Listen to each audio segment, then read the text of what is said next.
Spring news చూస్తున్నాం. కృష్ణా జిల్లాలో YCP రప్పా తరహాలో యువకులు హల్చల్ చేశారు. పుట్టినరోజు వేడుకల్లో గొడ్డలితో కేక్ కట్ చేశారు. ఈ వీడియో సోషల్ మీడియాలో వైరల్ గా మారింది.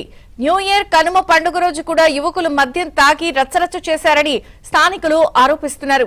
యువకులపై చర్యలు తీసుకోవాలని పోలీసులకు పెద్దపట్నం గ్రామస్తులు అప్డేట్స్ పూర్ణ అందిస్తారు. పూర్ణ, కృష్ణా జిల్లాలో వైసీపీ రప్ప తరహాలో యువకులు హల్చల్ చేసిన ఘటన స్థానికంగా సంచలనం కలిగించిందని చెప్పవచ్చు.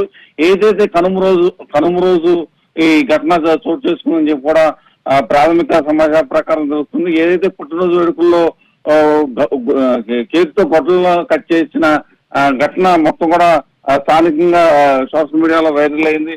దీని మీద పెద్దపట్నం పోలీసులు దీని మీద పెద్ద ఎత్తున పోలీసులు అయితే ఫిర్యాదు చేసిన పరిస్థితి నెలకొందని చెప్పవచ్చు. అయితే దీని మీద మొత్తం కూడా పోలీసులు ప్రత్యేకమైన దృష్టి సారించి అసలు ఎవరైతే ఈ ఘటనకు పాల్పడ్డారో వారి మీద కఠిన చర్యలు తీసుకోవటం అని చెప్పి కూడా పోలీసులు అయితే చెబుతున్నారు. అయితే ప్రధానంగా చూస్తే కనుక ఇటువంటి చర్యలకు పాల్పడుతున్న వారి మీద ఎట్టి పరిస్థితులు ఉపేక్షించేది లేదు అంటున్నారు. ఎందుకంటే పోలీసులు ఇటువంటి చర్యలకు పాల్పడితే